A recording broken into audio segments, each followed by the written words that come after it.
This is WFYI News Now. It's Monday, February 2nd, and I'm Sarah Neal-Estes. Here are today's Central Indiana and statewide stories.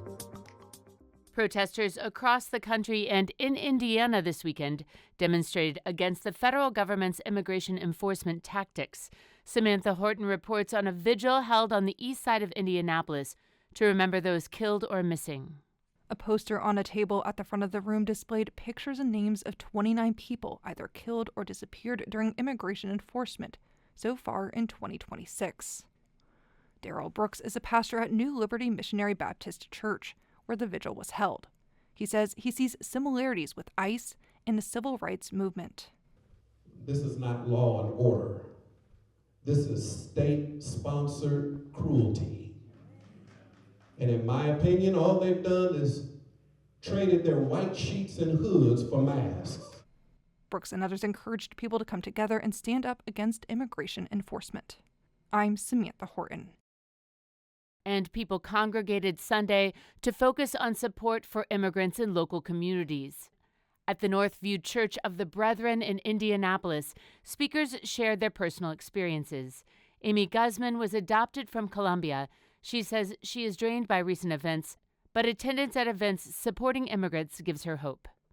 To see a whole new group of people rising up, it's just so heartening. It makes me want to cry because we're tired.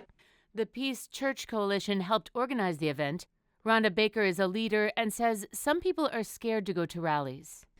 They feel like, I want to do something, but I just don't know where I can fit in. And so part of this is to say, hey, everyone has a voice, everyone has something that they are good at, that they can be part of this. Baker says more events will be scheduled in the future. The Indianapolis-based media company Audiochuck announced it's giving significant financial support to LGBTQ+ youth.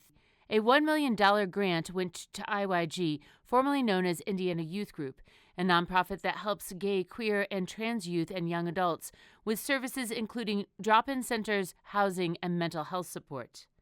IYG has locations in Indianapolis, Evansville, Crawfordsville, Columbus, and Northwest Indiana. It aims to expand now to 10 additional cities in the state. At the State House for a second year in a row, Indiana lawmakers advance a bill that would criminalize homelessness. The measure would establish misdemeanor charges for camping outside on public property. Supporters say it offers a chance for law enforcement to engage with people and to connect them with services.